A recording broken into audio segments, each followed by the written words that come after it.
Well, Darren, things are going right for Manchester United, aren't they? 5 undefeated for the first time under Amorim. Because you know what I'm going to say. They are the team you simply cannot trust. Don't be misled by the 5-game unbeaten run. That's the minimum from what is a superpower that you should expect.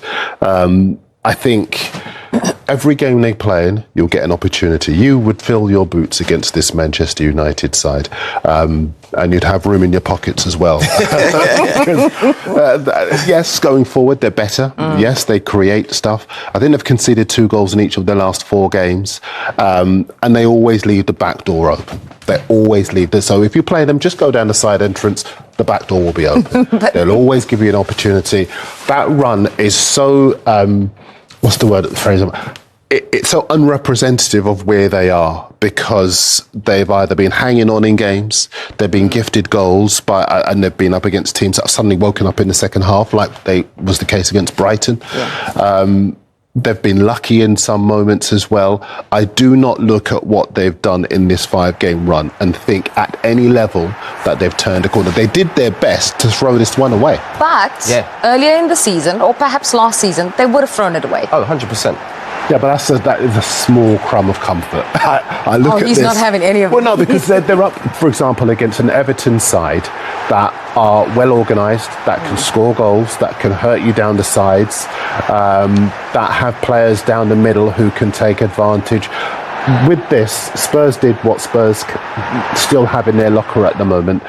They self-destructed. But I think as far as Everton are concerned, Everton under David Moyes in particular, who will be up against a side obviously for him it might well be some time ago, but you don't know how he might feel about it. He had a short spell at Manchester United, didn't go well, but now we're seeing a very different David Moyes and we're seeing a very different Everton as well. I think Everton take points off them. But I think, Jules, what you're saying, you're saying there's still been a massive improvement in Man United. Massive? I think because of the side, I think when you look at Mbeumo and Cunha, massive? Yeah, I think they're two big signings. Big signing. Maybe not massive in terms of I don't know, performance, but going forward, last season I'm watching games and it looked like I was like, they don't even look like they're going to score. But now I feel like it's different. Yeah, I think massive. I think now in terms of going forward, it seems different. You know, sometimes you watch teams and you think, okay, I can see what you've worked on all week, or the patterns, and you can see it. But like you said, without the ball, they would always give you something. Yeah. You know, you could always score against Man United. But going forward with Mbeumo and Cunha, they're 2 big signings. It's the big difference from last season, the massive difference from last season. Massive, they huge. have goals in this team now in Bryan Mbeumo and Matheus Cunha. But what about Benjamin Sesko? He was injured in that game against Spurs. How much are they going to miss him? I mean, if you spoke to him, he'll be disappointed, because as a centre forward, when you go to a big club, Man United, you wanna score goals, and I think he's only got 2 Premier League goals. No, you're not going to be happy with that.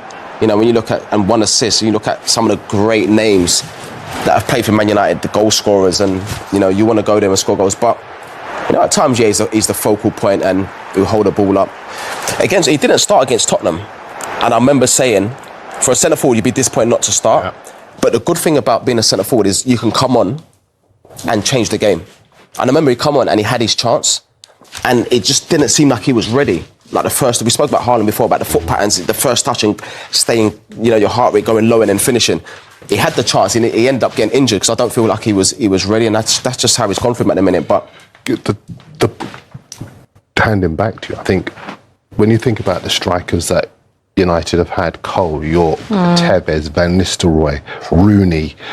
I mean, that is a Hall of Fame in itself. Yeah. And by comparison, Sesko either hasn't come with the body of work beforehand and hasn't produced anything like the quality that those guys and the consistency that they were able to produce. And that really is showing itself in the lack of goal return, isn't it? And listen, the names that you just mentioned, they probably getting more chances because they're playing better teams.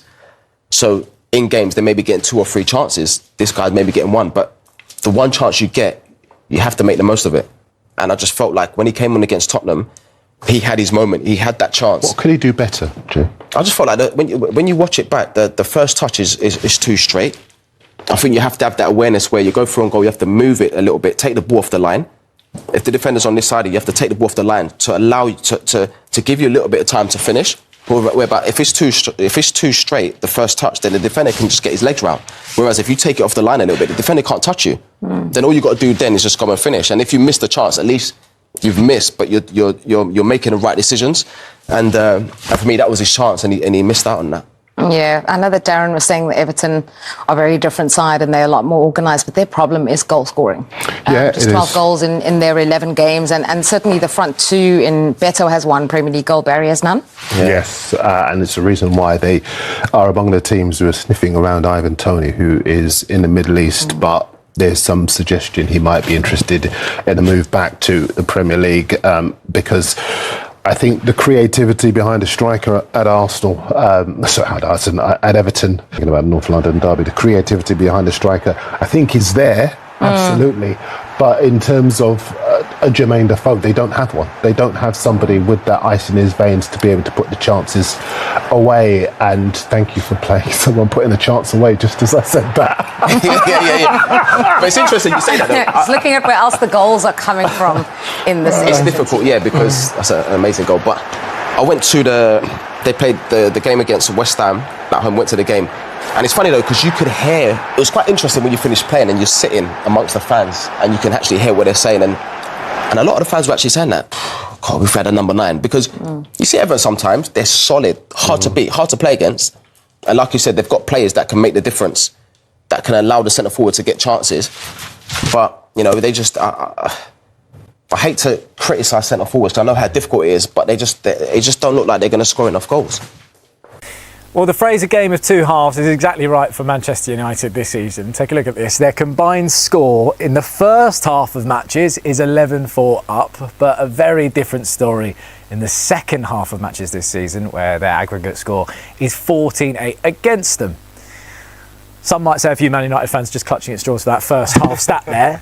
But nonetheless, a really interesting one. You know, I mean, how much do you read into things like that, Julian? No, I think it's very important. I think the data just back it up completely as well. We will talk about Casemiro after. Casemiro never plays 90 minutes, pretty much. And when he comes off, you can see that it's just not the same. I don't think he can play 90 minutes at all anymore at his age. But they clearly suffer when he's not on the pitch anymore, and I think physically they also suffer as a team, and that's why their level clearly drops after the hour mark. I got a theory on why they drop off, because the manager makes too many changes, unnecessary changes, changes the centre backs. Who changes the centre back when it's all going well? No one. You know, you normally in the years gone by, you have a goalkeeper and you have 2 centre backs, and you don't change anything.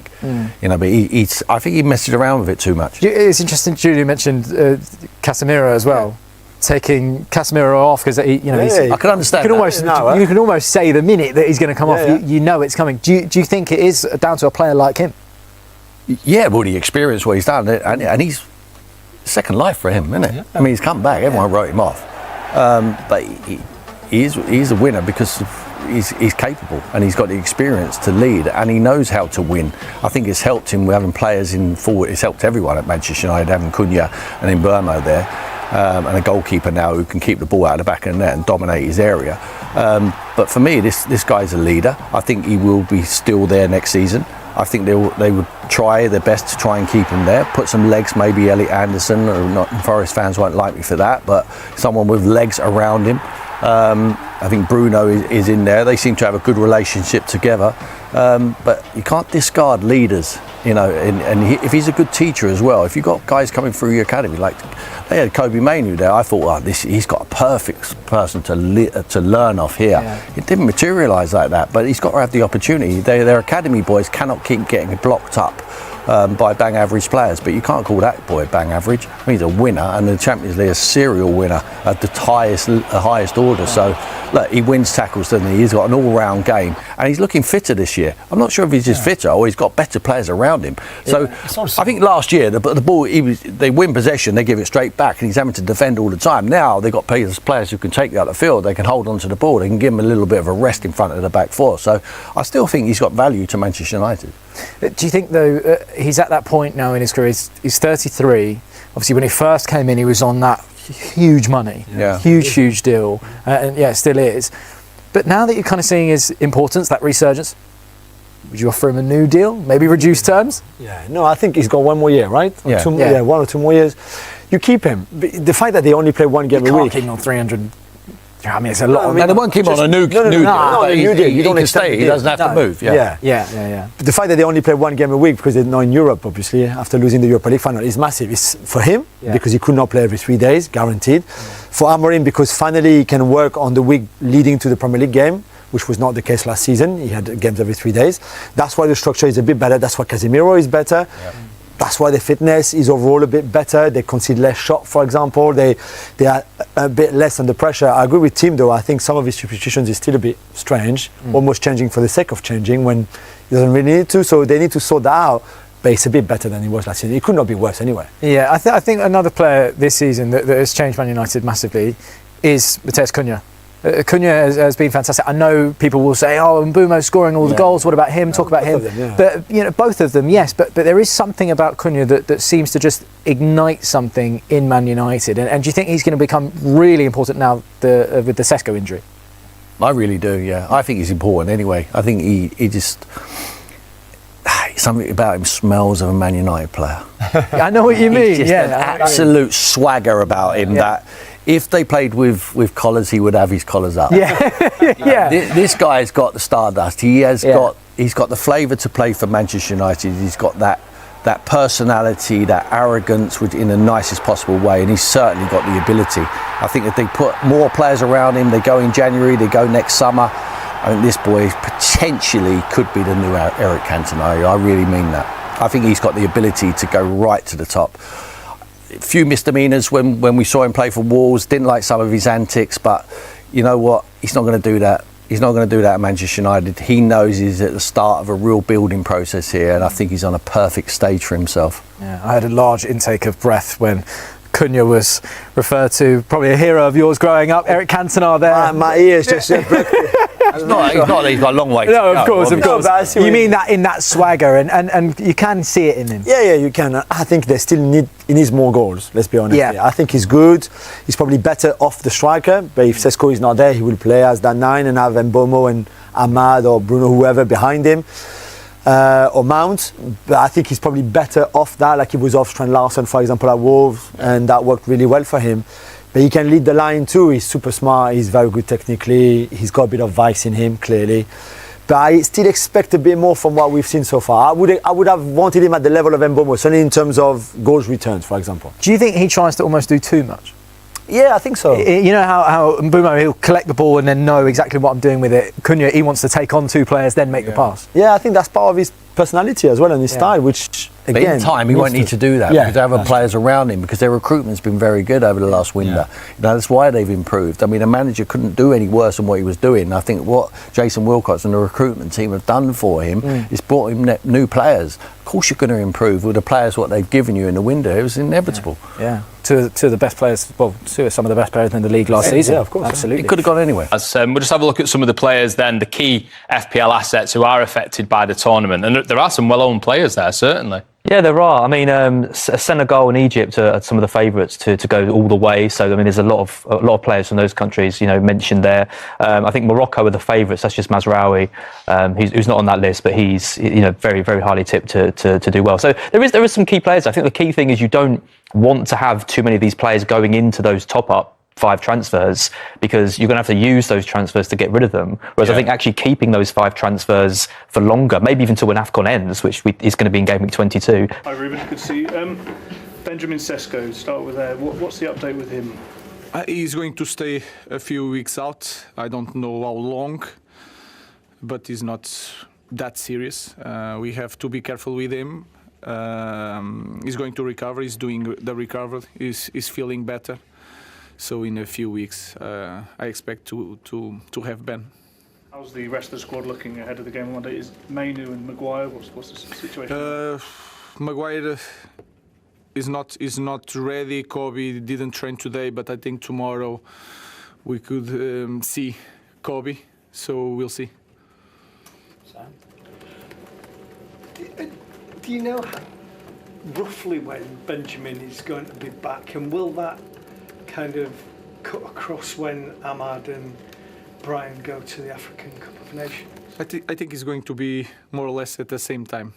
I don't want to say for sure, but when they are going to the CAN, I expect to have Ben back.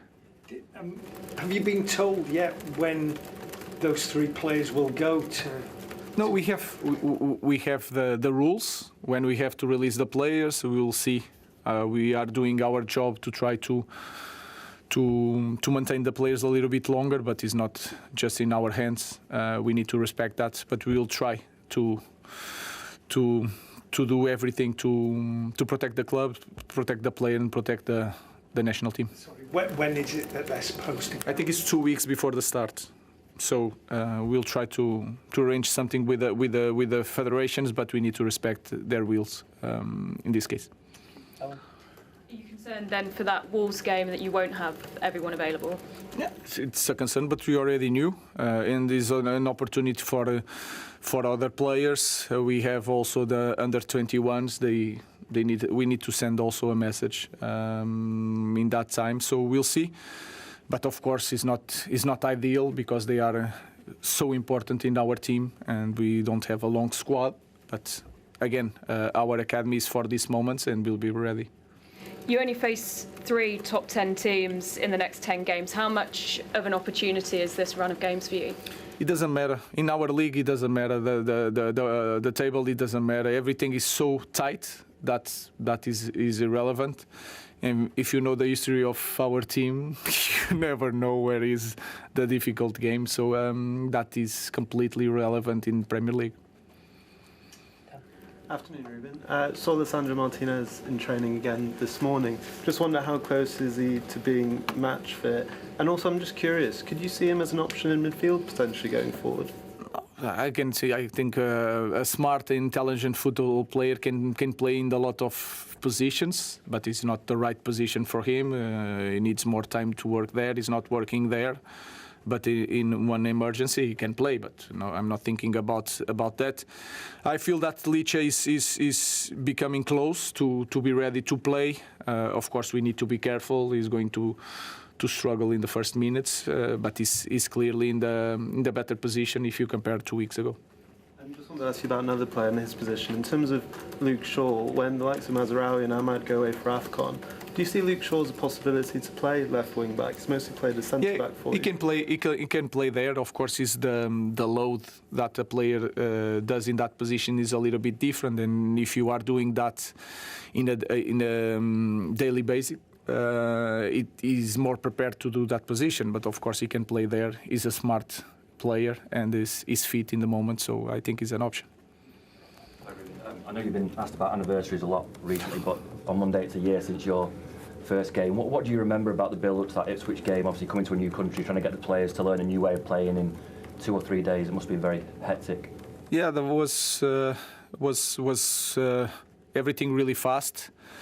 The first thinking was like the first game, the environment is completely different of Premier League, and I was excited with that. Right away, I knew that we will struggle in some things, but was that feeling of yes, he's the best league in the world, is maybe the best club in the world, but at the same time, it's a big job and is going to require a lot of work. And when you look back at what you saw on the pitch at Portman Road a year ago compared to what you would expect to see at Old Trafford on Monday, there must be massive differences in how the team are playing, the way they behave. Yeah, I think we are showing that, but the important thing is that doesn't matter what we did in the recent games. We cannot forget that we start in that point. We suffered a lot last year, so we have to take that in account and to play every game like it's the last one or the first one. But of course, if you ask me, I expect a team with more control, more dominant, playing a better football, and the most important thing, more competitive in every way. Ruben Amorim's pre-match press conference ahead of Manchester United's showdown with Everton was a fascinating peek into his ambitions, concerns, and tactical mindset. With the Red Devils preparing to take on Everton on Monday, Amorim struck a balance between realism and optimism, a tone that underlines just how seriously he treats this phase of the season. First, Amorim emphasized that improvement is non-negotiable. He challenged his squad to raise their game, be more dominant, and compete at a higher level in every match. He clearly believes this team has more to give, not just in terms of results, but style and control on the pitch. However, he didn't shy away from acknowledging the challenges ahead. Injuries loom large. Benjamin Sesko will be sidelined for several weeks, and key midfielder Kobbie Mainoo remains a doubt after missing training. To complicate things further, the club may lose more players to the Africa Cup of Nations soon. Despite this, Amorim's message was defiantly optimistic. The squad must step up, and others will get a chance to shine. Tactically, he hinted at tweaks. With limited options, he might lean on younger players or shuffle his lineup. There's no room for complacency. Even established starters must continue to fight for their places. Ultimately, Amorim's approach is about mindset. He demands consistency, courage, and ambition, all while navigating a challenging stretch. As United heads into this game, it's clear he expects nothing less than growth, maturity, and a dominant performance.